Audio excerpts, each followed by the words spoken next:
And we're back with some more oxygen not included on Badlands Max Hunger Edition. Today we are going to install a regolith melter. Well, it's not quite 100% accurate. First, we're going to finish melting all of this rust. The regolith melt. This is going to be our regolith melter, but we needed to finish smelting all the rust we've got first, which will be 483 tons of the stuff. However, we've already completed about, what, 75? Yeah, we've done about 75, actually 80 tons. We've already done 80 tons of it. And I think, yeah, we definitely have enough magma to complete it all. All that magma is getting dumped in here, all the leftovers.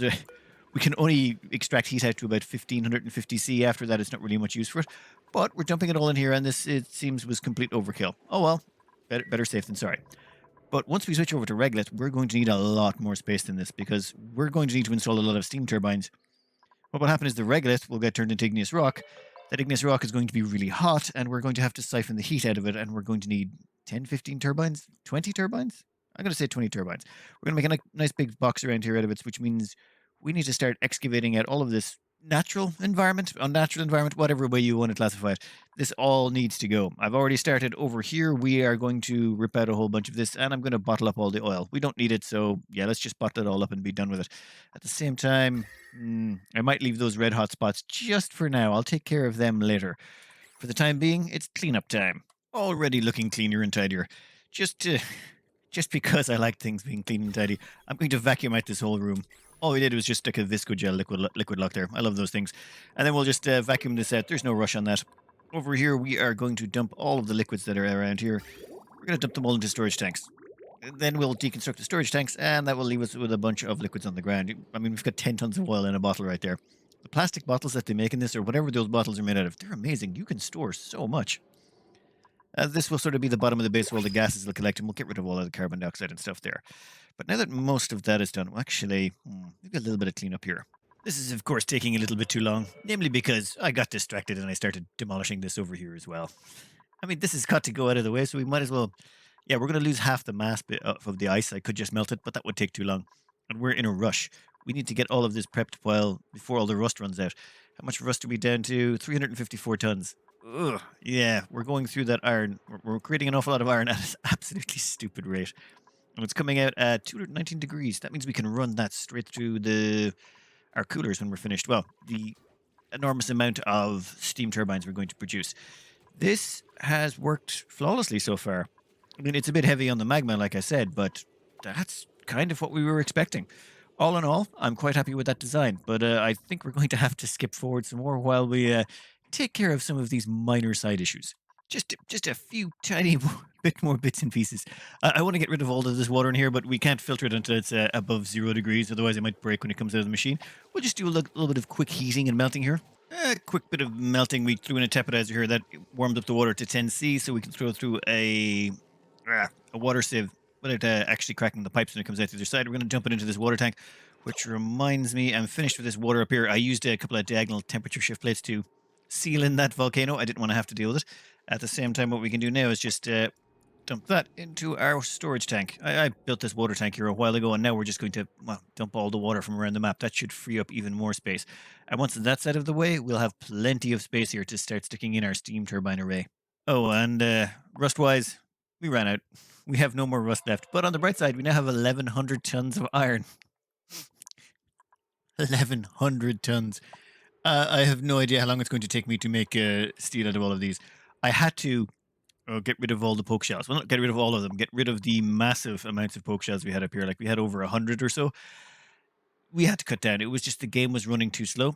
So instead, we just have 2 full stables. There's 8 in each of these stables.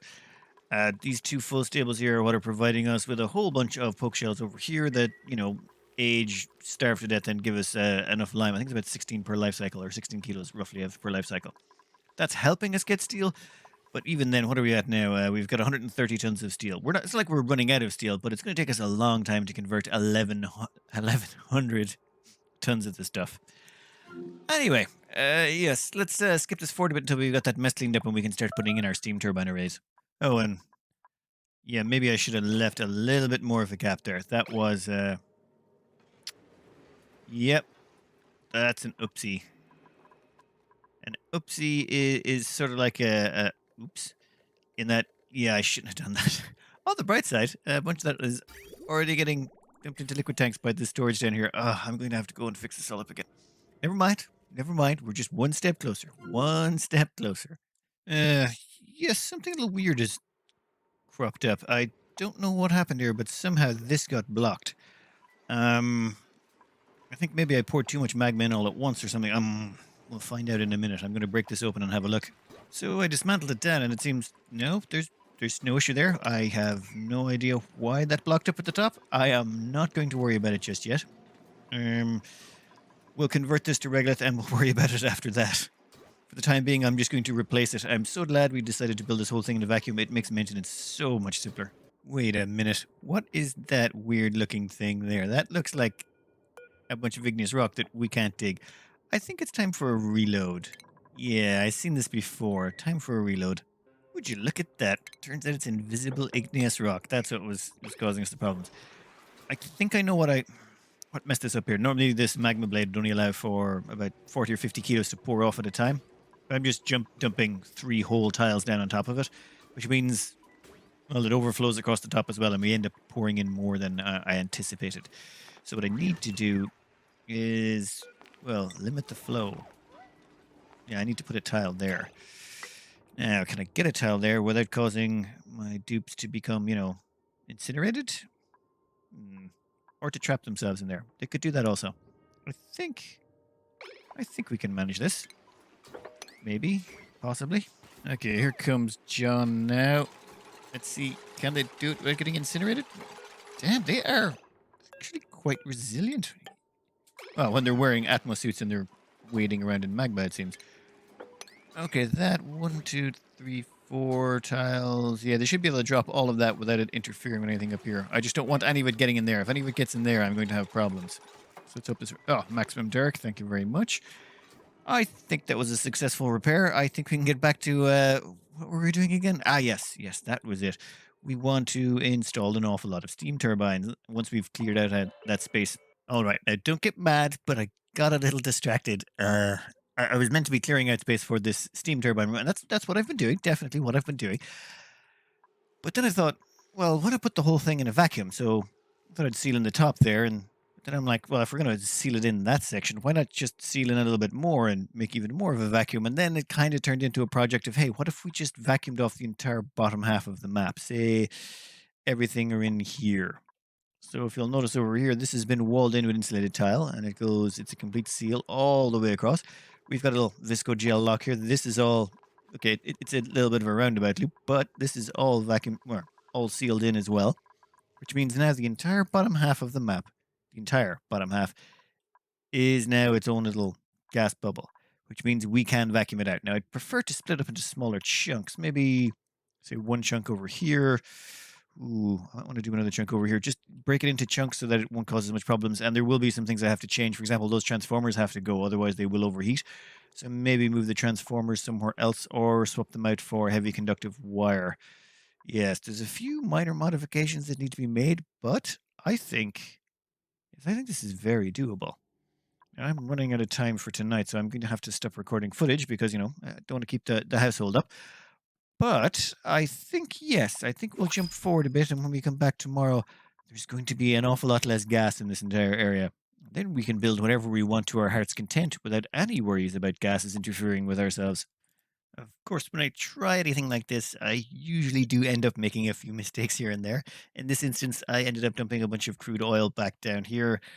This was after I'd sort of excavated out to the bottom, and now there was a bunch of boiling abyssalite down there, and okay, so we've got a bunch of sour gas filling up the whole area. The area we were trying to vacuum out. Okay, no, we're still trying to vacuum it out, and we will get it vacuumed out. It's fine.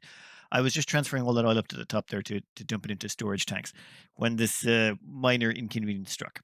Power-wise, though, we've managed to rip out all the transformers, and the whole place is looking, well, transformer-free. So that means there should be nothing left in here that can overheat.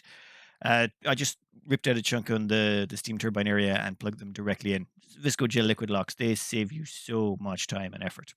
Anyway, let's see if we can't ignore this minor inconvenience. And this here is a prime example of why you should always wall in your oil biome and put in a liquid lock before, just to stop liquids getting in. Because any water that gets in will eventually get heated to the point where it turns into steam. and you just end up with this weird mess going on at the bottom of your oil biome. It happens every damn time. I really need to remember. I remember to do this the first few times, but then you get confident. You think, no, I'm not going to mess up, but you do. Now I'm going to have to go around and mop all of this mess. It's fine. It's just one of those things. Yes, definitely maybe seal off your oil biome. Learn from my mistakes. The plan is very simple: brute force and simplicity. Lots of mini gas pumps everywhere, spread out all across the map. We use all of those to pump the gas out. And the reason we're using mini gas pumps is once you get gas pressure gets low enough, having a big gas pump makes no difference. Oh god, I don't think I'd saved it after I'd put down all that gas piping. Okay, never mind. Unfortunately, we did lose all the gas piping. But hey, putting it down the second time, I just meant I was faster and more efficient because I knew what I was doing. It's just a pity I hadn't saved it already. Oh, yeah, let's save that now. I'm going to throw in some temperature shift plates here to help keep the gas pumps below the 75C before they overheat. Oh, and I'm also going to have to power them as well. I'm going to run them off the main power spine, as in the heavy wires. This is going to be a very expensive amount of heavy wire, but it's simpler than trying to get a transformer in here. Plus, there's so many of them, I don't even know how to overload a single wire. But yeah, we'll get around to installing those now as well. At this point, we left the whole thing to just run overnight and take care of itself. I mean, if you queue everything up perfectly, it should run right. Well, that was the theory. We got about 200 tons of steel to start, which is great, but those temperature shift plates were there to try and keep all the gas pumps from overheating. I was worried that there was enough gas pressure to transfer enough heat to them. At the same time, all the oil is going to get transferred up to the tank into the top left that you can see there, and the ice in the tanks in the water tank above that should melt and hopefully fill up that tank a little bit more. So I let this all run. I did come back at one point and have a quick glance, and I realized that I needed to put in some gas tanks. The reason I put in the gas tanks was to when you're extracting gases out of an area, if there's different types, they get jammed in the pipes. They can't combine because they're different elements. So instead, if I have them feeding into gas tanks, if they do jam, it backs up into the gas tank. The tank combines all the gas packets into one, and then you get to push out bigger packets all at once. It just means it runs quicker, or in theory. I don't know. I've never tried vacuuming out an area this size before. Bizarrely enough, I never really thought to try. Um, anyway, we let this all run overnight. Unfortunately, it won't run the whole night. It crashes out after about 3 hours, but we get most of the work done that we needed doing. There hasn't been as much damage as I was expecting. Now, this area is technically a vacuum in here. We've managed to vacuum out the whole area. However, some of this is turning to steam. Some of the materials got left down here, some of the debris. It had enough temperature in it to start turning this water into steam, which is evaporating, going off, encountering temperature shift plates or anything that's cooler than 100 degrees, and then it condenses and turns back down into water.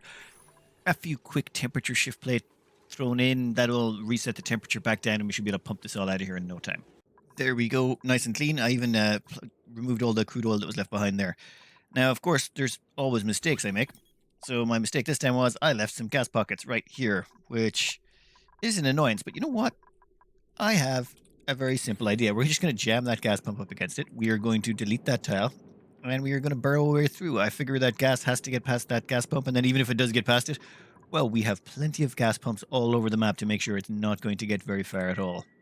All right, let's see how much of a nightmare this is. Oh, sour gas as well. Oh, yeah, that was... Okay, maybe not my smartest plan, but it should be okay. Oh, maybe close enough. That was, never mind. Let's just ignore that, and yeah, we'll skip back in a wee bit for something else. Yes, it's not as bad as it looks. It's just the gases are going to spread out a lot, but they're not able to get very far. The reason being, once they dissipate down to a small enough amount, they just naturally decay. So with the sheer vast quantity of empty space they have to fill and the amount of gas pumps that are actively removing it, this should only take a few cycles and I should be able to clear this mess out. The mistake I made was I left the abyssalite in down here. This abyssalite was above the boiling point of the phosphorus, and because of that bug, the bug, for those of you who are not aware, if you get a liquid and you place it on top of an abyssalite tile, and if the abyssalite tile is hotter than the boiling point of the liquid that's on it, the liquid just instantly boils. Just instantly happens. Now, you will the abyssalite does use a little bit of heat, but it doesn't seem to be equivalent to the amount of liquid it boils. But it does mean you end up with weird situations where you think nothing's going to boil, but the moment it touches that boiling abyssalite, yes. It's also one of the reasons you end up getting petroleum and stuff like that ending up in your oil biome, even though there's no break in the abyssalite. I'm just going to, you know what, I'm just going to bite the bullet and dig my way in here now and get rid of all this gas. Oh, and one thing you might have noticed is over here I just had these two gas pumps and I just left the entire rest of this area empty. What's to do with the temperature of the crude oil in here? If I was to fill this up with mini gas pumps, it would. There's a chance they would overheat because it's way too hot in here with all the oil. Though I think we should be fine. By putting two gas pumps here at the start, we just made sure that any gas that does go in there, well, it just has to run past these two large gas pumps, which make sure no big amounts of gas get in there. And that chlorine is having a hard time making any headway. In fact, I think all the gas is having a hard time making any headway. It still hasn't reached the opposite side of the room yet. Well, the last of the gases that I messed up on that should have been taken care of last night, or the last of my mistakes are cleaned up, let's take advantage of the vacuum we have over here to do a little bit of tidying up of our own. We have the ability to throw a lot of magma in there, so why not use that by taking all of this magma over here and dumping it in there? Or maybe we could go down a little bit lower. You know what? Let's try something here. All right, that looks like a nice place to stick a pitcher pump. We'll throw a pitcher pump there and we will try and extract the magma out. If this doesn't work, I am going to lock that door and close it up and we'll come in from the top instead. But I would like to see if we can get at the magma from this direction. Seems to be remaining stable. We might be able to just siphon out all this magma. Let's fast forward a bit and see what happens. Well, here comes Vicky for 200 kilos of magma. Yeah, that seems like it works. Now, this is going to be slow. We're not going to be trying anything too high speed here. But we should be able to slowly siphon all the magma out of there. Maybe I could line up more bottle emptiers. There might be a method I could do to use that. But for the time being, we'll just leave this as it is. This is one of the joys of having a vacuum section down here. And once we've got the rest of this map vacuumed out, or the bottom of it, well, we can do whatever we want with the magma. Oh, who am I kidding? Now that I've started vacuuming out this much, I kind of want to vacuum out even more. I'm thinking about vacuuming out the whole map at a later date. Not now, not now. Don't worry, we'll do the vacuuming later. But I think that might be on the cards. Though I'm not sure what exactly would be the point of that, or what builds we could take advantage of from having a vacuum. But just because you can do something means you probably should. Or wait, no. Yeah, it's something like that. I can't remember. Let's skip this forward a bit while I do the last of the tidying up. I added in a second bottle emptier just because we can just double the speed of the magma extraction. And it's working. It's slowly draining the magma out of this section. Which makes me think, maybe we could stick a liquid pump down here. I remember on one of the base living videos, they had magma pumps, as in liquid pumps used to pump magma. There's a few tricks to doing it, but we might be able to just drill straight down here, get to the bottom, and then start pumping at 10 kilos a second into there. I mean, do we need to? No, but I don't think we've needed to do a lot of the things we've done in this map, and there's a few other bits and pieces I'd like to try, especially considering this vacuum. Dear Lord, I love this vacuum. Now, I know it was... sorry, one second. I know that was a bit of a... I was meant to get a regolith melter done today, but, you know, you get distracted sometimes. This entire bottom area of the map is vacuumed. Okay, there's a little bit of gas left in there, but that's going to be gone shortly. I mean, the rest of the map is covered in gases. But the entire bottom, we are safe to do whatever we want with zero fear of temperature transfer. And, okay, we got to make sure we don't let any polluted dirt in here. Oh, yes, that's something very important for something this size. Oh, damn it. No, I can't do it. I was going to put in a door section here to stop any Drecos getting in. If a critter gets in here and dies, then their meat will eventually... Oh, no, actually, their meat wouldn't go off. Can't in a vacuum. Never mind, we're safe on that front as well. I think we should be good. I also went around and did another few things. I did a lot of things in the background that I should probably cover. One was to do with the minerals. I went around and I found all the rust that was on the map and dug it up. Fossils I haven't quite gotten rid of yet. We'll get around to that, but I made sure I got rid of all the rust just so that we could feed it into the rust melter, and there's none left anywhere on the map. I also made sure to dig up any of the bleachstone that was in the bottom half of the map, because if we had any bleachstone down here, the moment we dug it up, it would destroy our vacuum. So the only organics left in here is coal. I think there's one piece of bleachstone over here, but that's on the opposite side of our vacuum seal, so we should be golden. Wait, what's that? Oh, that's coal, thank God. For a second there, I thought that was going to be bleachstone. That would have been awkward. Yeah, so the only thing left down here that's consumable ore is coal and salt, which we should be fine with. This entire area should be safe. Is it safe? God knows. I think we're going to double layer this entire thing, and I do have to finish off putting in the transport grid. You know what? We'll finish off today by putting in the transport grid and getting it finished. We need a better transport grid for what we have planned. Unfortunately, I managed to discover plenty of things that had gone wrong in the background while I wasn't paying attention. Turns out somehow this line here got covered in polluted water bottles. I I'm at a loss for words as to how polluted water bottles ended up on this line, considering you can't get polluted water bottles onto these lines. It makes absolutely no sense to me, but it jammed up the whole system, and all my clay and poke shells and everything backed up. And because the poke shells backed up, it backed up the wood lines, and because the wood lines backed up, there was no counterflow wood cooling going on, which meant all the ethanol going through here eventually just got warm enough that it started boiling in the petroleum generators, which means I've got a bunch of ethanol now at the bottom of my industrial brick. So yeah, I still have like, how did polluted water end up in here? This whole thing jammed up and had polluted water in it. I have no idea why. That is just so bizarre. But anyway, now that that is taken care of, and we have a huge back pile of poke shell molts and all that, which will mean we've probably got a big influx of steel about to happen. Oh, and one other thing. Because this backed up, it also stopped the clay, but it also stopped the poke shell molts coming in, which meant it cut off steel production. And we need steel production because that generates heat, and that heat is circulated down here. And that keeps all the water down here, the polluted water boiling, so it turns instantly to steam. But that wasn't happening, so the polluted water backed up. Because the polluted water backed up, we ended up pumping that into the petroleum generator, which means our petroleum generator broke down, and we weren't disposing of all the petroleum we were producing. All because polluted water magically appeared. This is probably the most finicky industrial brick I've ever made. It is possible to run it, but you need to have poke shells, otherwise you can't use the steel. But okay, I suppose you do need the poke shells to take care of the ethanol distilleries. It's a finicky design, and I'm not too happy with it. It works, but not as well as I'd hope. This is about the third or fourth time I've had to do maintenance on it just to make it work as I would like. But enough of that. Enough of that. I want to get our transport grid in action. When it comes to transport grids, you only really have to worry about going up. Going down, they'll always take the fire poles because the fire poles are given a higher priority. So you should be fine on that front. However, it does matter if you start going horizontally. So if you start going horizontally across the left to right, they can take them that way, which, well, these things do take up an awful lot of energy, unfortunately. For these ones, though, there's these intersections you can place down. I have a tendency to try and avoid them now. The only place they're really good for is when you want to keep a vacuum in or keep a liquid in. You can use these transit tube crossings, but do be aware, if you try and place two of them side by side, for any reason, they won't work. Those two are not connected. So you can't place two transit tube crossings right beside each other, which is kind of annoying if you're trying to do something that's pressure sensitive, like say you're going to put a whole bunch of water on top of it or liquid. These things will crack once they get to a certain pressure, and you can't really double them up. At the same time, I'm putting some exits down here because we're going to have dupes coming down here a lot to fill this up. And power-wise, yeah, we're going to drain out the core slowly but surely. I think we'll go with magma pumps. Magma pumps might be an idea. But I think I'll just finish off this transport grid and I think we'll call it a day. We're chugging over. We're slowly but surely draining all that magma out. At the same time, the transport grid is finally up and running. So now all of our dupes can quickly and efficiently get from the bottom of the map to the top. What's this doing to our power reserves? I have no idea. Let's have a quick check upstairs. I think our battery box should give us a good idea of how... No, we are pretty stable.